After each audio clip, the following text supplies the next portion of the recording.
Nama kita nggak kurang, cuma kita aja yang merasa kurang. Apa yang Allah berikan udah cukup. Dari harta, jabatan, kesehatan. Sudah cukup. Karena Allah maha tahu, maha teliti terhadap apa yang kita butuhkan. Ya Allah nggak lebihkan, nggak Allah kurangi. Emang segitu kebutuhan ente. Segitu kebutuhan kita. Kalau Allah lebihkan, kita nggak akan bisa bersyukur. Terbuai dengan kenikmatan. Kalau Allah kurangi, yang ada kita malah protes pada Allah. Jangan sampai itu terjadi. Pas Allah kasih. Pas. Nggak lebih, nggak kurang. Jadi kalau mimpi basah, dia zina, itu berarti suatu ketika dia akan berzina. Tapi atas kasih sayang Allah Subhanahu wa taala, Allah jadikan itu dalam mimpi. Takdirnya berzina nanti. Ya. Tapi Allah sayang sama dia, tetap dia berzina, tapi zinanya itu dalam mimpi. Ini kata ulama begitu. Saya kata Habib Saleh pun beliau mengatakan begitu.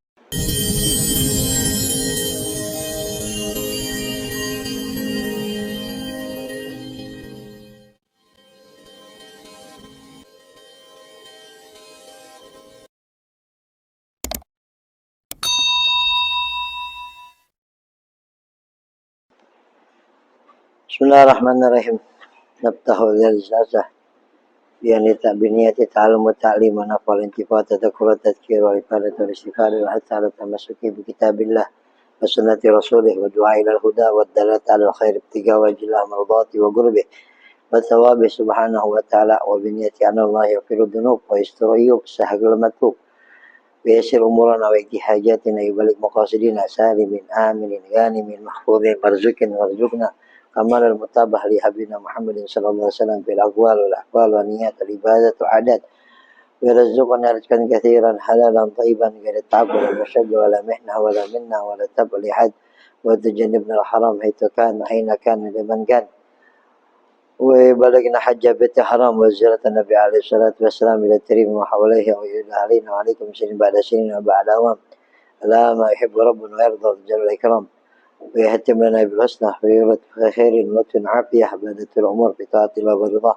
مع صحة تامة والعافية كاملة ونوينا بالقلوب من أبوال من أمر الهدى والتقى العفاف بحق سيدي والحنان وإلى حضر النبي صلى الله عليه وسلم محمد صلى الله عليه وسلم وجميع أرواح آبائه وأخوانه من الأنبياء والمرسلين صلى الله عليه وسلم والتوبتين وبسمنا وأسلافنا وأجدادنا وحل بصرهم من يأتي سيدنا وأبي حسن وحب هارون فلازم ومثل عبد الله بن الشاطري ولنا الحبيب سالم بن الشاطري والسيد الحبيب محمد بن المالك على نياتنا في نياتهم وأنا في أعمالهم وقاسنا مقاصدهم ونستدعى الله تعالى زكي بهذا المسجد في هذا المسجد ونستدعى والدينا مشايخنا على هذه النية وعلى كل نية صالحة جامعة شاملة من حدنا ونعم الآخر وإلى حفظة النبي محمد صلى الله عليه وسلم الفاتحة.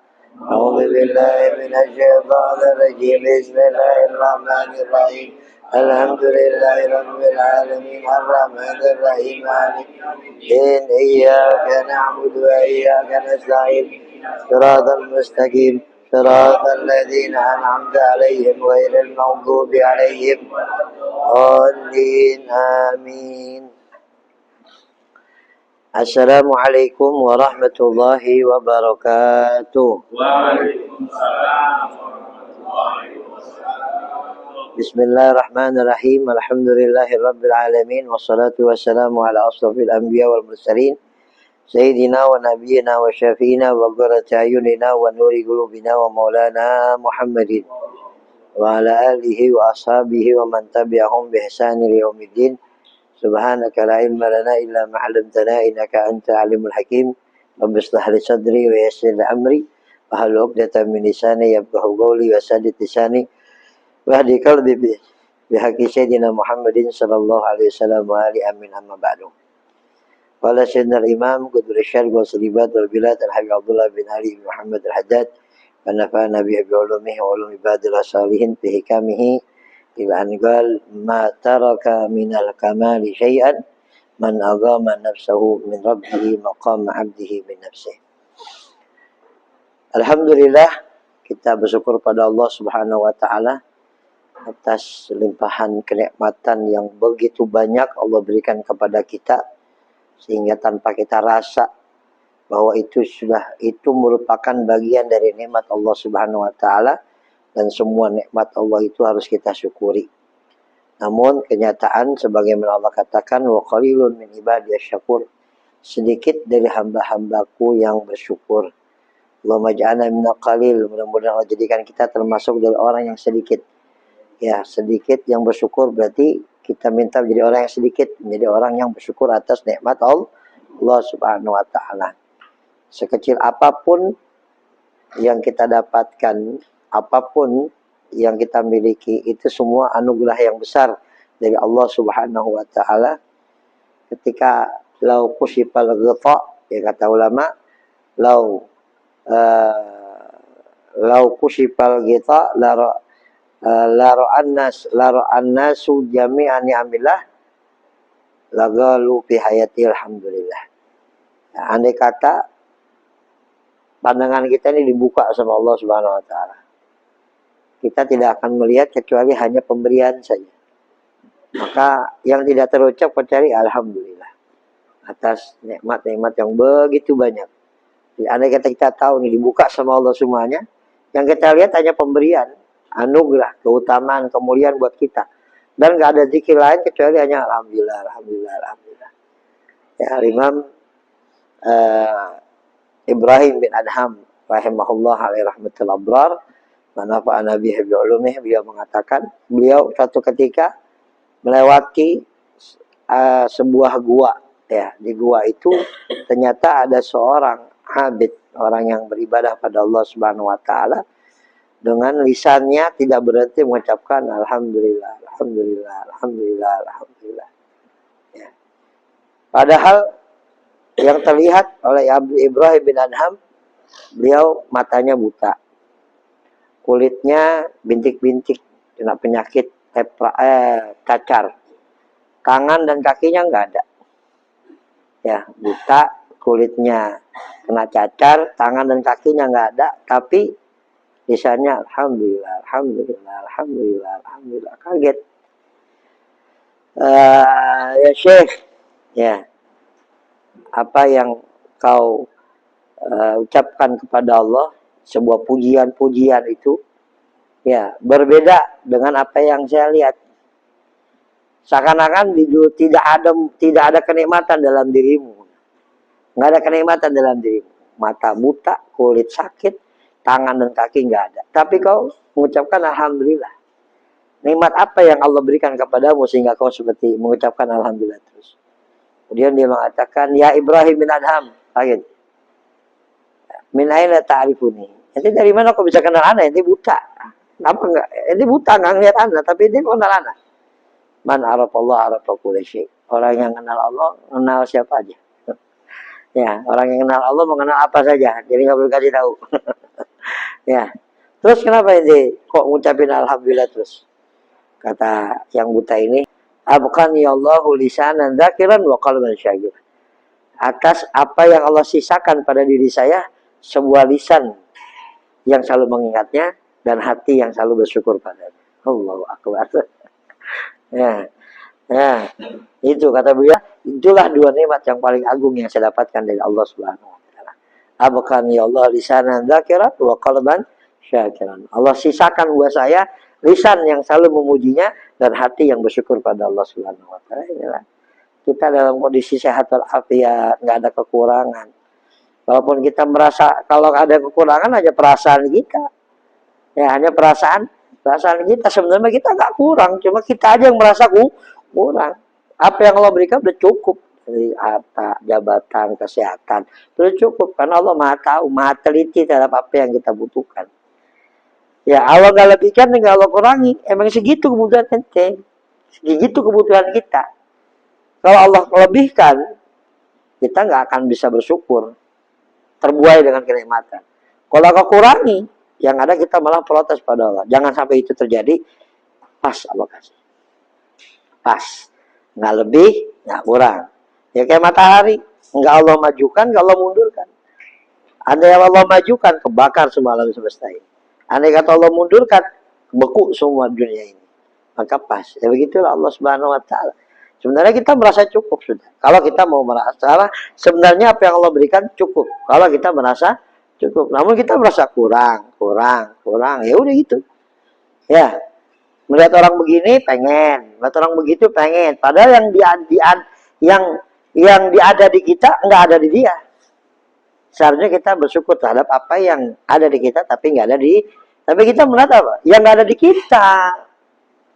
Sehingga kita merasa kurang terus. Padahal kenikmatan ada dalam diri kita. Nah, ya saat ini kita bisa nikmati ini. Dengan sekecil apapun bisa menikmati. Dengan air yang kita minum, dengan waktu yang Allah berikan, bisa menikmati.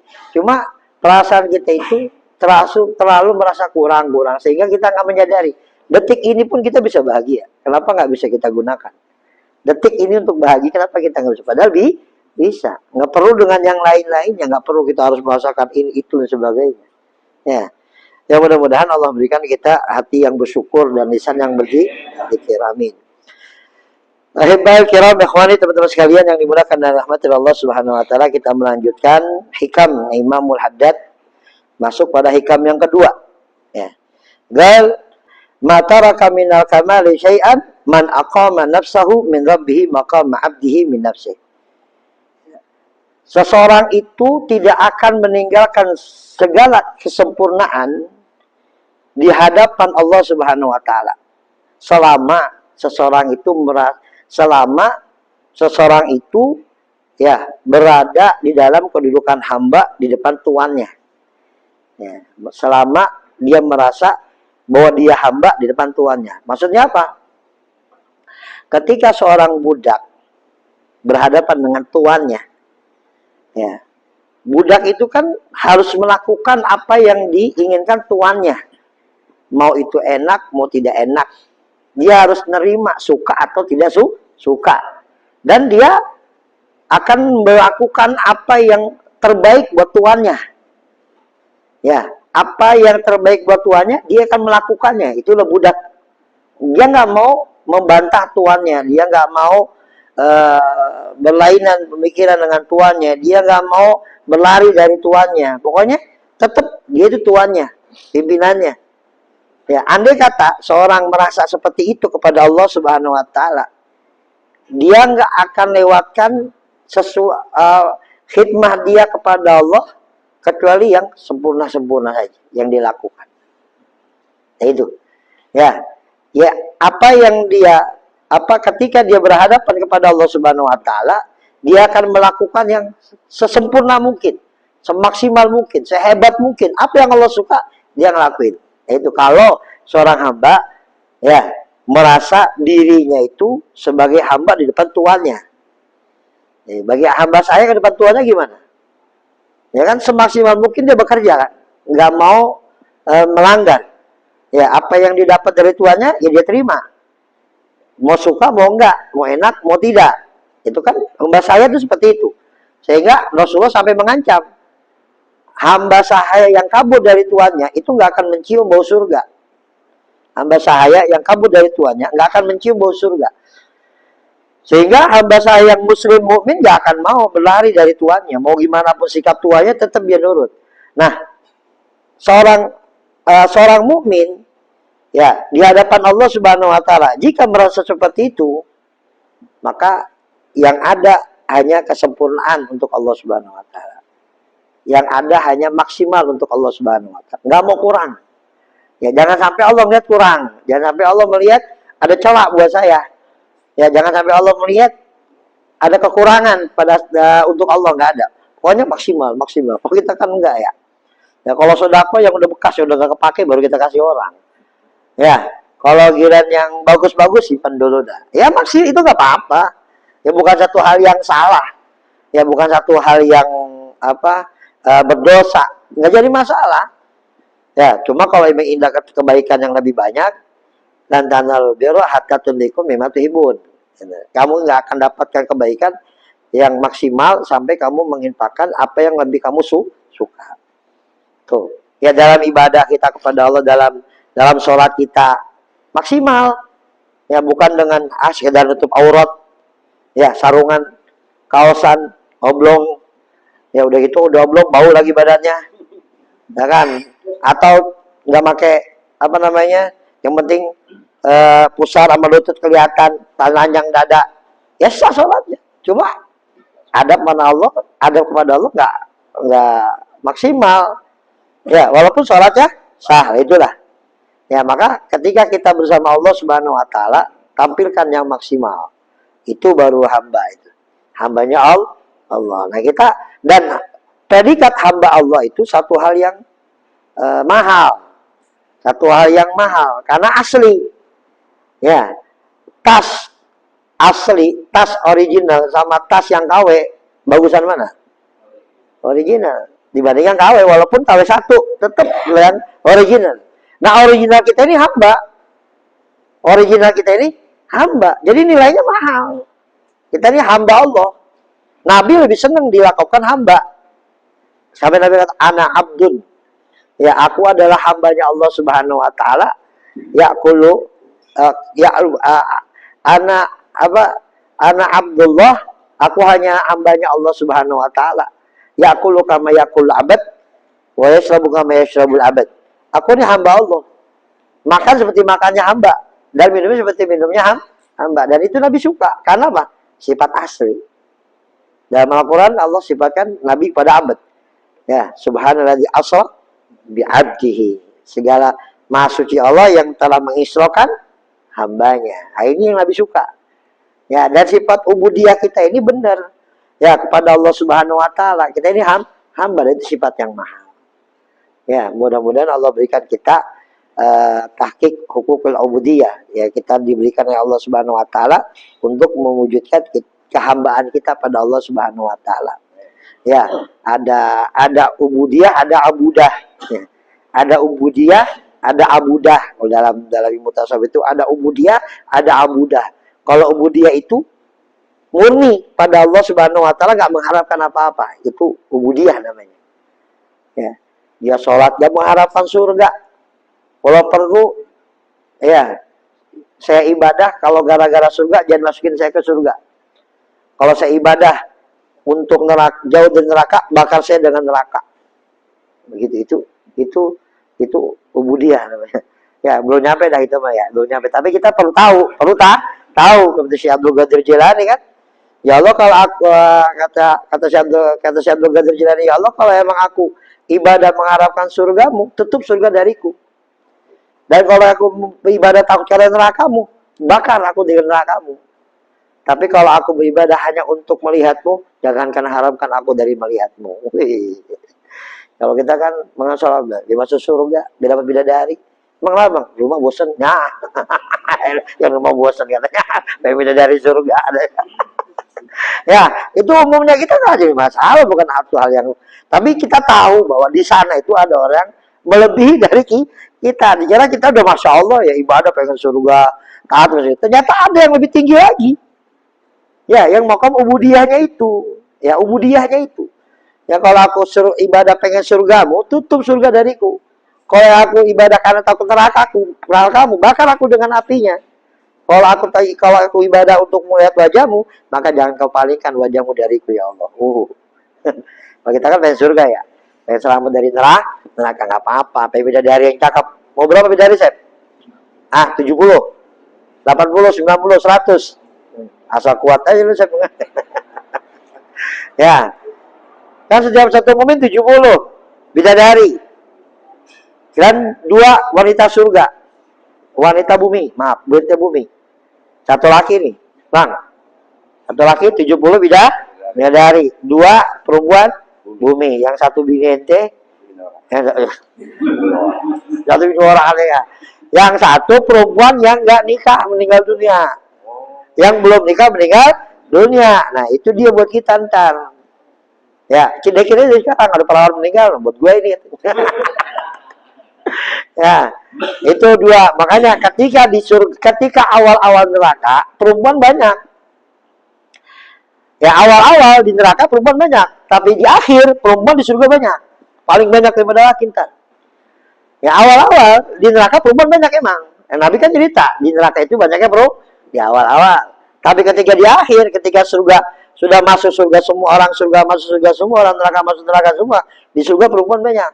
Tapi dari 70 sama perempuan 2 buat kita. Coba bayangin. 72 udah. Berarti banyakan mana? Laki perempuan? Perempuan. Ya. Ada yang nanya, Pak Ustadz, nggak ada perempuan, 70 laki-laki, buset. Ya, satu perempuan 70 laki-laki, ya kagak bakalan ada lah. Ya, nggak bisa satu perempuan 70 laki-laki, ini kelibutin. Ya, kalau satu perempuan satu laki-laki 70 perempuan, iya, nggak ada 70 laki-laki. Ya. Terus, nah itu hikam dari Imamul Haddad. Jadi intinya apa? Kalau kita merasa bahwa diri kita ini hamba, niscaya ya kita akan seperti seorang hamba saya di tempat tuannya, akan selalu maksimal ibadah kita pada Allah. Ya, mau sholatnya, mau puasanya, mau bersedekahnya, saya akan selalu berusaha bermaksimal. Ada sahabat, dia punya kebun. Ya, ketika punya kebun itu paling dia suka, paling dia pengenin, paling dia jaga gitu. Nah, ketika dia lagi sholat, tak tahu suara burung hinggap dari dahan ke dahan, melalaikan dia dari sholat. Langsung datang kepada Nabi Muhammad, ya Rasulullah, kebunku yang aku paling suka dan aku paling sayangi, wakaf jadi di jalan Allah. Saya wakafkan. Lalu turun ayat, lan tanarul birra hatta tunfiqu mimma. Kita berani begitu. Nah, ya para sahabat ketika datang kaum Ansor, ketika kaum Muhajirin, ya nih ngomong sama Abdurrahman bin Auf, Abdurrahman, ini bini saya, pilih yang paling cakep buat inti, saya cerain muda inti. Nih rumah petak-petak, pilih mana yang mau. Ya pilih yang mana buat inti. Kata Abdurrahman bin Auf, ya enggak, saya nggak mau. Saya minta tahu mana Masjid Nabi, Masjid Nabawi mana, tunjukkan saya masjidnya Rasulullah mana. Begitu. Ya, wa yusiruna ala anfusihim walau kana bihim sosok. Ya, mereka lebih mengutamakan diri mereka, orang lain dibandingkan diri mereka, walaupun diri mereka dalam keadaan sulit. Ya. Ahibal kiram ikhwan yang dimulakan dan dirahmati Allah Subhanahu wa taala, kita lanjutkan kajian fikihnya. Pada pertemuan yang lalu ada 4 hal ya yang diharamkan bagi orang yang berhadas kecil. Yang pertama, salat, yang kedua, tawaf, yang ketiga, menyentuh Al-Qur'an, dan keempat, membawa Al-Qur'an. Sekarang kayak begini misalkan, saya begini, saya mau sholat,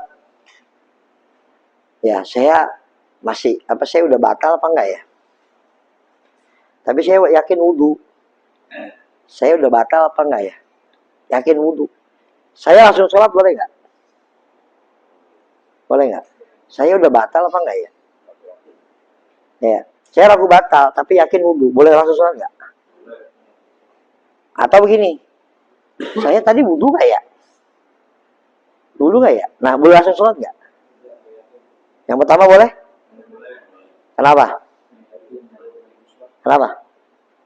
Karena yakinnya wudu, kan ragunya batal. Saya batal nggak ya? Kan ragu batal. Berarti yakin wudu, sholat nggak apa-apa. Yang kedua nggak boleh. Kenapa? Karena yakin batal. Tadi saya udah wudu belum ya? Nah, berarti yakin batal kan? Saya udah wudu belum ya? Berarti yakin batal. Udah wudu belum ya?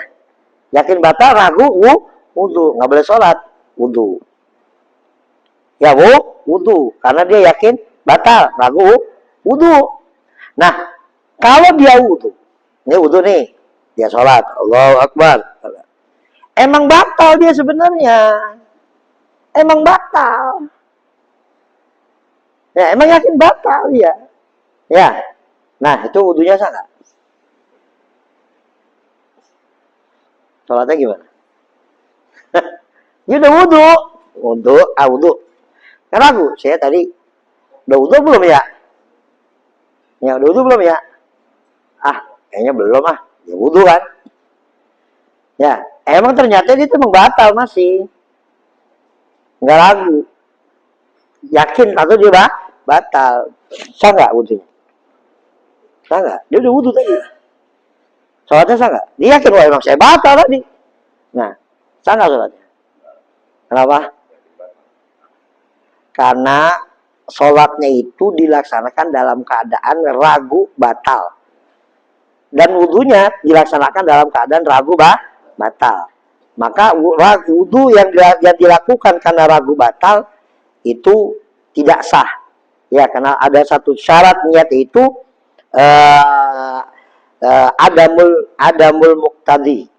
Ya, adamul muqtadi. Tidak ada sesuatu yang menjadikan dia ragu. Jadi harus yakin dan muqtadi. Ya, jadi bagaimana kalau begitu? Batalin lagi wudu dengan yakin. Itu. Jadi kan pertama wudunya ragu. Batal apa enggak? Ya wudu. Ya sholat. Ternyata emang batal dia. Nah wudunya tadi nggak mencukupi. Karena apa? Tayakunul muqtadinya nggak ada. Harus meyakini penyebab dia wudu itu dia harus yakin. Dia kan nggak yakin tadi ketika wudu, ragu-ragu. Maka tahakkukul muqtadinya itu harus ada. Jadi terbukti bahwa dia itu memang benar-benar wajib wudu. Paham? Jadi kalau ragu-ragu begitu, batalin udah. Masalah yang kedua, ya batalin. Dia benar-benar yakin. Ya ini udah batal dan sekarang saya wudu dalam keadaan batal. Itu. Ya jadi benar-benar dibatalin. Kalau tadi kan enggak. Yang pertama emang dia yakin wudu, ragu batal, maka dia langsung sholat, nggak perlu wudu. Kalau dia yakin masih punya wudu, dia nggak langsung sholat nggak apa-apa. Kalau dia ragu, ya saya udah wudu belum ya? Udah wudu belum ya? Kan gitu. Nah dia wudu. Kalau wudunya maka diyakini dia batal benar-benar batal. Itu ya. Jadi batalin aja udah batalin. Nah baru wudu dalam keyakinan bahwa dia itu memang batal dan harus wudu. Terus itu ya dia diharamkan sholat, tawaf. Kenapa tawaf diharamkan? Karena seperti sholat, ya seperti sholat. Jadi nggak boleh tawaf dalam keadaan dia berhadas. Nah kalau dia batal saat tawaf, misal putaran ketiga dia batal. Nanti kan wudu lagi. Ulang dari awal apa lanjutin putaran ketiganya? Ulang dari awal apa lanjutin putaran ketiganya? Hah? Dia di putaran ketiga dia batal. Dia wudu. Balik lagi. Lanjutin dari pertama apa langsung nomor 3? Hah? Lanjutin nomor 3. Kan batal di putaran ketiga. Wudu, lanjutin lagi, ulang lagi nomor 3. 1, 2, udah sah. Dan begitu seterusnya. Batal keempat, wudu. Lanjutin yang nomor 4. Ulang lagi dari Hajar Aswad. 4, 5, 6, 7. Udah. Jadi gak ngulang dari beda kalau sholat. Ya, sujud udah terakhir mau salam, kentut. Mau astut. Batal gak tuh? Lagi astut, betul gak? Hah? Betul gak? Assalamualaikum tut, betul nggak? Kenapa? Karena ingat ya, karena jadi kalau astut batal. Ya, wudu ngulang assalamnya. Ya enggak dari awal. Ya karena nggak repot. Kalau ngulang dari assalam enaknya kan gitu. Menyentuh Quran dan membawa Al-Quran. Kalau Al-Quran ada tafsir boleh dibawa? Hah? Boleh dibawa? Ya dulu. Enggak secara mutlak. Kalau tafsirnya banyak, Qurannya dikit atau terjemahan banyak, Qurannya dikit, boleh. Kalau Qurannya sama dengan tafsir atau tafsir yang lebih sedikit, ya boleh. Ya. Tafsir dengan terjemah. Kalau tafsirnya banyak, itu baru boleh. Atau terjemahnya banyak. Tapi kalau tafsirnya sedikit atau terjemahannya sedikit atau sama kadarnya, maka nggak boleh. Harus. Nah sekarang wa yahrumu ala junubi sittatu asya. Nah, sekarang yang diharapkan bagi yang junub. Ya, orang yang berhadas besar. Selain haid dan nifas ini. Ya, selain haid dan nifas nanti ada lagi pembahasan. Ini yang junub. Orang yang keluar mani baik dengan sebab tidur atau mimpi tidur. Ya, atau sengaja. Ya, atau tidak sengaja. Tidak sengaja itu penampungan maninya penuh. Kalau Nabi itu begitu. Lam yahtalim qattun nabiyyun toha abada. Ya, lam yahtalim qattu nabiyyun toha abada. Nabi itu nggak pernah mimpi basah. Sama sekali. Kalaupun Nabi junub, ya karena barang sama istrinya atau penampungan mani beliau penuh. Ya, nggak pernah mimpi basah. Karena apa? Karena mimpi basah itu salah satu dari penguasaan setan terhadap diri kita. Dan Nabi nggak bisa dikuasai oleh setan. Ya, Jadi mimpi basah penguasaan setan pada diri kita saat tidur. Paham? Ya. Kalau Nabi enggak, karena Nabi enggak dikuasai setan. Kalau kita gampang ngarep apa sih mimpi basah? Mimpi basah juga. Udah lah mau mimpi basah, ternyata dibangunin. Bang, subuh bang. La ilaha illallah. Hampir saja. Ya, kenapa dibangunin? Nyesel banget kayaknya. Ya, bangun duluan, belum beres, bangun duluan. Nyesel banget kayaknya itu. Nah kan nggak dosa. Mimpinya udah sama artis lagi. Wah, ya mimpinya udah sama artis, udah berbagai macam wis. Ya, kalau kata Bang Ipin gaya katanya. Enggak, pas lagi asik-asik dibangunin. Bang, subuh bang. Allahu Akbar. Dosa nggak tadi itu? Nggak dosa. Kalau kata ulama, mimpi basah itu siksaan yang didahulukan sama Allah. Ya, untuk orang mukmin itu siksaan yang didahulukan sama Allah. Jadi kalau mimpi basah, dia zina, itu berarti suatu ketika dia akan berzina. Tapi atas kasih sayang Allah Subhanahu wa taala, Allah jadikan itu dalam mimpi. Takdirnya berzina nanti. Ya. Tapi Allah sayang sama dia, tetap dia berzina, tapi zinanya itu dalam mimpi. Itu kata ulama begitu. Saya kata Habib Saleh pun juga mengatakan begitu. Jadi mimpi bahasanya orang, itu sebenarnya takdir sama Allah yang dimajukan dalam mimpi. Nah sebenarnya dia akan berzina dengan wanita itu. Tapi Allah takdirkan di dalam mimpinya. Saya kata dulu begitu. Ya. Jadi junub itu ada orang yang keluar mandi dengan sengaja atau dengan mimpi atau karena penampungannya penuh atau karena hubungan. Ya, hubungan bersama istrinya keluar mani. Walaupun nggak keluar sih. Ya kata Rasulullah idal taqa khitadani wajibal ghusl wa in lam yunzal. Ketika dua khitan bertemu, ya khitan laki dan khitan perempuan bertemu, maka wajib mandi walaupun dia tidak sampai keluar mani. Itu. Ya, itu kalau junub. Beda kalau haid nanti ada pembahasan tersendiri ya. Ini yang junub dulu. Sittatun diharamkan bagi orang yang junub 6 hal. Yang pertama as-sholat. Ya, sama seperti nggak punya adas kecil. Yang kedua tawaf, sama. Yang ketiga menyentuh Al-Qur'an dan membawa Al-Qur'an. Yang keempat. Ketiga menyentuh Al-Qur'an dan membawa Al-Qur'an. Nah, tambahannya 2. Yang kelima al-lubsu fil masjid. Ya, berdiam diri di masjid. Kalau seorang muslim.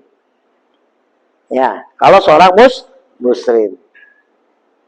Ya, paham ya? Kalau seorang muslim, dia tinggal di masjid hukumnya haram.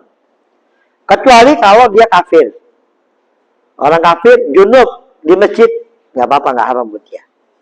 Atau nabi junub di masjid nggak apa-apa. Ya, atau ada uzur.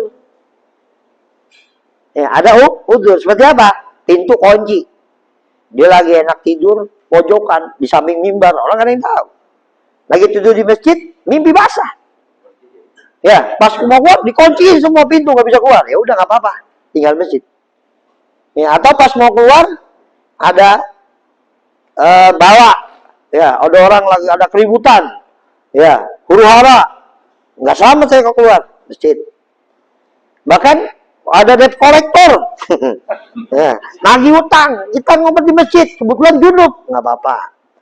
Ya, ada yang bilang apakah harus jatuh tempo? Enggak. Walaupun belum jatuh tempo, ya, jadi jangan coba-coba lari ke masjid. Yang lagi assalam lagi musuh assalam. Berpotong orang lain nyari lain. Ya itu kalau memang ada udzur. Tapi kata ulama kalau memang memungkinkan untuk tayamum, wajib tayamum. Ya, kalau memang dia memungkinkan untuk tayamum, dia wajib tayamum. Nggak boleh nggak tayamum untuk meringankan hadas besarnya.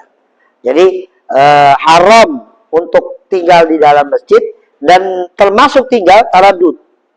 Taradud bolak-balik. Masuk dari pintu A, keluar dari pintu A. Itu juga namanya taradud. Haram nggak boleh. Kecuali kalau ubur lewat doang. Lewat seperti apa? Masuk pintu A, keluar pintu B. Itu namanya ubur, itu nggak apa-apa. Yang nggak boleh lubus, diam diri. Ya termasuk berdiam diri adalah taradud. Masuk pintu A, keluar pintu A, itu taradud. Beda kalau masuk pintu B, keluar pintu A, atau sebaliknya. Walaupun pintu B itu sebelahan pintu A, ya sebelahan. Jadi gini lagi, ya nggak apa-apa. Itu termasuk apa? Ubur. Ya, jadi kalau ubur ya jadi nggak salah. Jadi kalau emang dia muslim, ya balik mukallaf. Kalau anak kecil bisa junub? Anak kecil bisa junub nggak? Nah, anak kecil bisa junub? Nah, anak kecil bisa junub? Nah, bisa lah. Anak kecil nikah, ya, nikah hubungan sama bininya. Emang anak kecil nggak bisa tahiyatul mubarakatuh? Nggak bisa. Anak kecil tahiyatul mubarakatuh bisa, cuma keluarnya nggak bisa karena emang belum ada. Tapi ketika dia dukhul sama seorang perempuan, janabah dia. Karena junub, perempuan wajib mandi. Kalau yang anak kecil sudah balik baru wajib mandi atas janabahnya dia. Dia hanya sunnah saja. Nanti ketika dia balik wajib mandi dia karena junub. Walaupun dia belum bisa nguarin. Walaupun dia belum bisa nguarin. Paham ya? Jadi syaratnya harus balik mukallaf. Jadi sudah balik. Anak kecil junub di masjid nggak apa-apa. Ya, nggak wajib mandi dia. Ya kan? Cuma tergambarkan dia itu junub, nikah sama perempuan, nikah di dalam hubungan itu dia setubuh. Lah dia mah nggak keluar mani. Ya, tapi junub karena bertemu antara khitanan itu ketemu. Terus kemudian yang keenam, qiraatul Quran, membaca Al-Quran. Ya, orang junub nggak boleh membaca Al-Quran. Kecuali kalau dia niat apa? Kemarin pikiran, tahassun, tabarruk, boleh. Tapi kalau dia tujuannya baca Al-Quran, nggak boleh orang junub. Tapi qiraahnya itu diharamkan junub untuk membaca Al-Quran atau haid membaca Al-Quran. Yang pertama, qiraah masyru'ah. Ya, qiraah yang masyru'ah. Qiraah yang disyariatkan. Ya, kalau qiraah yang nggak disyariatkan enggak. Ya, seperti qiraahnya apa namanya? Anak kemarin nih. Apa? Seperti qiraah yang bukan qiraah sab'ah. Walaupun itu ayat Quran, tapi nggak masyru'ah, nggak disyariatkan, nggak apa-apa. Ya, atau juga dan qiraahnya talafut. Ya, qiraahnya talafut diucapkan. Kalau nggak diucapkan nggak. Jadi hanya goyang mulut doang. Ya, talafut itu kan harus dia dengar. Kalau dia nggak dengar nggak apa-apa. Dia baca Quran, Fatihah, goyang mulut doang. Nggak apa-apa, nggak ada pahala di situ, nggak ada pahala. Jadi qiraah masyru'ah itu qiraah yang ditalafutkan. Ya, kalau ditalafut dan talafut itu apa? Bi an yasma' nafsahu. Dia dirinya bisa dengar. Walaupun orang kanan kiri nggak dengar. Jadi bacaan yang ada pahalanya itu, ya bacaan yang ada pahalanya kalau ada suara minimal dia dengar. Itu ada pahala. Dan juga yang kedua, ya dengan sesuai tajwid. Kalau kata apa Abdurrahman Masyur itu dalam Bughyatul Mustahsyidin. Ya, pahala dalam membaca Al-Quran itu kalau kita baca sesuai dengan tajwid dan ada talafutnya. Kalau nggak ada tajwid dan nggak ada talafut itu nggak ada pahalanya. Nah, jadi makanya belajar tajwid itu hukumnya wajib, fardu kifayah. Tapi membaca Al-Quran dengan tajwid fardu ain. Paham ya? Jadi membelajar tajwid fardu kifayah. Kalau ada orang satu udah bisa tajwid boleh, ya kita nggak baca tajwid. Tapi kalau dalam membaca fardu ain dengan tajwid. Kalau nggak ngerti tajwid nggak ada pahala kata Abdurrahman Masyur. Walaupun diucapin. Ya. Paham ya, minimal walaupun dia nggak ngerti apa namanya? Nggak ngerti hukum, tapi dia tahu itu cara bacanya. Ya, bisa bedain antara ikhfa sama idhar. Itu. Ya bisa bedain. Walaupun nggak keseluruhan dia ngerti ilmu tajwid. Ya, jadi qiraah yang diharamkan adalah qiraah masyru'ah. Qiraah masyru'ah bi an yatalafadha wa yasma' nafsahu. Ditalafutkan dan dia dengar. Itu dua itu syaratnya. Kalau ada talafut tapi nggak dengar nggak ada pahala. Makanya antum yang baca yang sholat cuma begini doang, belum baca Fatihah itu. Ya, baca Fatihah sampai monyong-monyong punya. Tapi nggak kedengaran, dia sih nggak dengar. Nggak dianggap baca Fatihah. Minimal didengar. Bismillahirrahmanirrahim. Alhamdulillahirabbil alamin. Arrahmanirrahim. Maliki yaumiddin. Walaupun kanan kirinya nggak dengar. Ya, baru sah baca Fatihahnya. Karena itu yang ada pahala. Ya, itu ada beberapa syarat di dalam Busyra Karim itu syarat membaca Al-Quran yang diharamkan atau dan tidak itu ya. Ada di Busyra Karim ada syaratnya. Kalau pertemuan lain waktu kita akan sampaikan. Itu yang diharamkan bagi yang junub. Jadi ada 6 ya. Sholat, tawaf, menyentuh Al-Quran, membawa Al-Quran, diam di masjid, dan karena wayarumu bil haid asyatu asya. Yang diharamkan bagi orang yang haid ada 10 macam. 6 tadi tambahannya. 6 tadi apa? Sholat, tawaf, menyembah Al-Quran, menyentuh Al-Quran, meninggal dalam masjid, membaca Al-Quran. Nah, tambahannya yang 4. Ya, yang ke-7 ya, as-shaum. Nah, puasa nggak boleh orang head. Walaupun tengah-tengah puasa dia head, batal headnya. Batal puasanya. Ya. Jadi kalau besok dia masih suci, ya dia harus niat puasa. Kayak besok suci nih saya nih. Nah, malam itu dia niat puasa. Kalau ternyata besok belum suci, ya nggak apa-apa, lanjut dia ke puasa. Tapi kalau yakin besok suci, maka wajib buat dia untuk niat puasa. Besok ini bakalan suci, maka malam itu wajib dia niat puasa. Ketika di tengah hari dia batal, dia haid lagi, ya sudah, batal puasanya. Tapi kalau selama besok dia bakalan haid, jangan niat puasa, haram niat puasa. Ya, niat puasa hukumnya haram, karena dia nggak boleh puasa. Gitu. Jadi nggak boleh niat puasa, karena dia yakin besok haid. Ya. Kemudian yang ke-8, tolak. Ya, talak. Yang haram buat siapa ini? Buat perempuannya apa lakinya? Lakinya apa perempuannya? Ya, si A punya bini. Bininya si A ini dalam keadaan haid. Haram buat si A untuk menceraikan bininya dalam keadaan haid. Kenapa? Karena idahnya bakalan lama. Idahnya bakalan lama, 3 bulan. Kalau di waktu suci 2 bulan saja. Itu bedanya. Makanya Nabi nggak boleh melarang wanita yang sedang haid ditalak oleh suaminya. Kecuali kalau hulu. Tahu hulu? Hulu itu si istri minta dicerai oleh suaminya dengan bayaran. Itu namanya hulu. Ya, dengan bayaran. Itu nggak apa-apa, walaupun dalam keadaan haid nggak apa-apa. Kenapa? Kemauan dia. Jadi masalah. Ya, jadi diharamkan bagi suami mentalak istrinya dalam keadaan haid. Kenapa? Karena akan menimbulkan iddah yang lama, 3 bulan. Ya, tapi kalau dalam keadaan suci 2 bulan. Ya, paham? Tahu gambarannya? Ya, contoh misalkan ini. Ini ya, ini head nih, ini head. Ini head. Yang kitab ini, HP ini head. Kalau kita talak di sini, tag. Belum mulai masa iddah belum. Sampai selesai headnya dulu.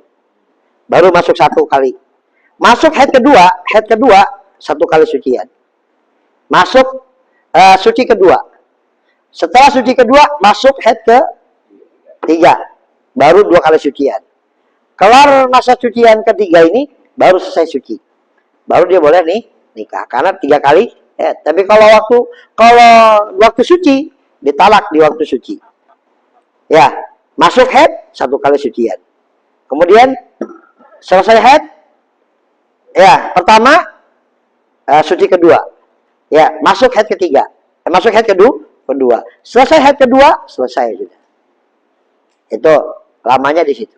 Jadi kalau ditalak pada waktu head 3 kali head. Head pertama waktu talaknya, head kedua dan head ketiga. Tapi kalau masa suci, head pertama dan head kedua saja. Ya, itu namanya tolak bid'i namanya. Ya, tolak bid'i, tolak yang tidak sesuai dengan aturan syariat. Nah, hukumnya haram, cuma talaknya sah. Ya. Kemudian yang ke-9, yaitu al-murur fil masjid in khafat talwisahu. Melewati masjid kalau takut mengotori. Selama takut mengotori, ya, in khafat talwisuhu. Kalau dia takut mengotori, maka hukumnya ya haram. Tapi kalau nggak takut mengotori, hukumnya makruh. Ya, wah, nanti kalau saya lewat masjid, ngotori masjid, ecet-ecetan. Ya mungkin kalau sekarang mah nggak mungkin ya, karena ada roti Perancis ya. Ya, bukan kayak cubit, bukan kecilan kayak cubit. Ya roti Perancis yang gede ya. Nah itu kalau dia ada gituan aman, nggak apa-apa. Cuma hukumnya makruh. Disamakan dengan itu orang yang luka dan darahnya selalu ngalir. Lewat masjid nggak boleh, haram. Kenapa? Takut kotori masjid. Ada orang luka nih, ya kakinya berdarah mulu, selalu keluar darah. Nggak boleh ke masjid. Haram dia. Kenapa? Akan kotori masjid dengan darahnya dia. Walaupun bukan darah haid. Ya itu disamakan seperti itu. Ya tapi kalau dia nggak takut talwisuhu, hukumnya makruh. Ya nggak khawatir untuk kotorin. Ya hukumnya makruh saja. Ada yang bilang khilaful aula. Ya itu yang mutamat. Khilaful aula itu yang mutamat. Yang lebih kuat pendapatnya dibanding yang bilang makruh. Kemudian yang terakhir al-istimta bima baina surati wa rukbah. Bersenang-senang antara pusar dan lutut.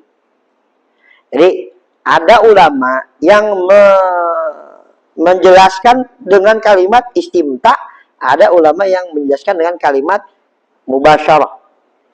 Ya, kalau istimta itu lebih luas maknanya daripada mubasyarah. Kalau mubasyarah itu bersentuhan. Seorang suami yang isinya lagi haid nggak boleh menyentuh kemaluannya dalam keadaan haid, nggak boleh menyentuh. Tapi ngelihat boleh. Ya, bersenang-senang dengan lihat nggak apa-apa. Kalau dengan ibarat mubasyarah. Ada lagi ibarat dengan istimta. Kalau istimta, melihat aja nggak boleh. Karena bersenang-senang itu bukan hanya menyentuh, tapi melihat juga istimta. Maka melihat aja nggak boleh. Yang mana? Antara surah dan rubah. Antara pusar dan lutut. Nggak boleh kita melihat. Dan itu yang mutamat. Untuk apa? Untuk menghindari kejadian yang sangat diharapkan. Nah, maka bukan kejadian yang tidak diharapkan, yang sangat diharapkan. Ya. Jadi jangan sampai terjadi seperti itu. Maka ulama mengharamkan istimta. Memang sih kalau kita mau cari pendapat-pendapat yang pendapat ulama lain, yang penting jangan wotok gitu aja udah. Yang penting jangan berhubungan. Yang lainnya boleh. Tapi kata sina ulama, siapa yang bisa menahan syahwatnya selain Nabi Shallallahu Alaihi Wasallam? Ya, nggak wotok nggak boleh. Tapi kalau yang lain boleh. Udah dah, udah dijelasin panjang-panjang lebar ya. Ya, itu udah tahu semua. Antum a'lamu bi umuri dunyakum. Antum lebih tahu urusan agama, urusan beginian. Oleh orang masih bayang-bayang. Ngomong apa sih Ustadz ini? Ya, paham? Ya, jadi kalau masih bisa kita menahan diri untuk tidak hubungan sama istri, ya silakan tahan, bagus itu. Tapi kalau emang udah sepaneng gitu loh, udah nggak kuat lagi, kudu begitu, ya kudu begitu. Sedangkan isi lagi haid, banyak jalan menuju Roma, saudaraku. Ya, banyak jalan menuju Roma. Jangan ke situ pokoknya. Gimana caranya? Udah nggak usah diurusin itu. Dia nanya lagi gimana caranya. Antum lebih tahu sudah. Ya, gimana caranya? Ya, pakai nanya. Kasih adin ini depan. Masih bingung ah? Cuci tangan, kadang-kadang apa?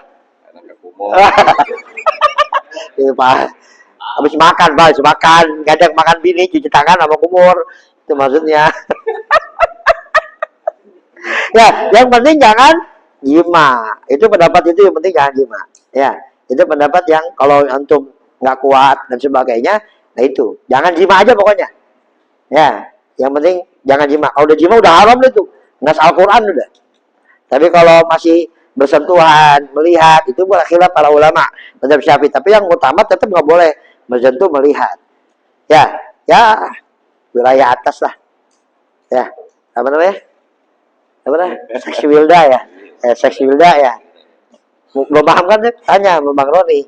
Seksi Wilda apa Bang gitu. Ya. Oh, makanan kue kering deh. Ya. Jual ya. Gitu. Jelas? Nah itu hal-hal yang diharamkan bagi orang yang haid. Jelas? Fadhol, Allah alam. Ada yang ditanyakan?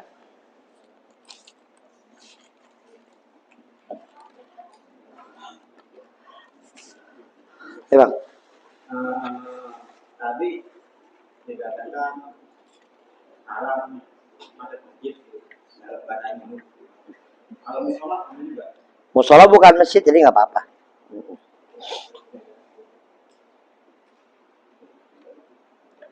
Ada lagi? Betul? Nah keharaman itu sampai mandi. Keharamannya tadi sampai mandi, kecuali puasa. Ya, puasa dan talak nggak apa-apa. Yang lainnya selain puasa dan talak, mandi dulu. Mau sholat, mandi dulu. Mau baca Quran, mandi dulu. Mau hubungan sama laki, mandi dulu. Ya, mandi dulu. Paham ya? Biar kuyup-kuyup, sekuyup-kuyupnya itu. Habis mandi, langsung disergap. Mandi lagi. Ya, harus mandi lagi. Nah, mandi dulu, nggak boleh langsung main seruduk aja. Kan baru suci bang. Ya baru suci. Cuma nggak boleh berhubungan dulu sampai mandi kecuali puasa. Ya, puasa boleh dia belum mandi. Ternyata sebelum subuh dia suci. Ya, mandi dah dia. Apa namanya? Sahur. Mandinya kapan? Mau sholat subuh. Udah adzan subuh baru mandi. Nggak apa-apa. Puasanya tetap sah. Ya, atau ditalak sama istrinya, sama suaminya. Si A nalak istrinya. Baru suci dari haid langsung ditalak. Nggak apa-apa. Walaupun belum mandi. Tapi yang lainnya harus mandi dulu. Abdul, ada yang nanya kan? Ada Ustaz. Ya. Bagi orang yang haid itu kan ada larangan nggak boleh keramas, nggak boleh menyebut, ada di sini. Ya. Dalam perbuatan Islam kan orang yang haid itu ada larangan nggak boleh keramas. Ya. Kalau dalam larangan hukum Islam itu hanya makruh saja. Ya, makruh. Keramas. Kenapa? Karena takut rambutnya jatuh. Nggak boleh gunting kuku. Kenapa? Karena yang terputus dari anggota tubuh itu akan menuntut janabahnya. Ya, maka hukumnya makruh. Ya, dan kalau dari segi kesehatan, orang yang haid nggak boleh keramas emang. Nggak boleh keramas, nggak boleh minum es. Kenapa? Karena kalau keramas dia dingin. Ketika dingin darah jadi beku. Minum es dia jadi beku. Jadi sirkulasi darah nggak maksimal. Nggak normal. Jadi jangan minum es, jangan keramas. Kalau kesehatan. Kalau dalam syariat emang makruh. Kenapa? Karena kalau keramas takut ada rambut yang jatuh dan rambut yang jatuh itu nuntut janabahnya. Atau gunting kuku. Nanti gunting kuku yang dipotong ketika haid itu akan menuntut janabahnya. Maka dihukumi makruh. Ada yang bilang nggak makruh. Kenapa? Yang menuntut janabahnya adalah anggota tubuh yang terbawa ketika kita lahir. Ya, kalau ini kan udah berganti-gantian. Rambut udah ganti-gantian. Ya, rambutnya sekarang bukan rambut yang kita bawa waktu lahir. Ya, jadi apa yang kita bawa waktu lahir itu yang akan menuntut janabahnya. Maka ada yang mengatakan tidak makruh. Jelas. Ada yang mengatakan makruh. Ya, karena akan menuntut janabahnya. Contoh ada lagi?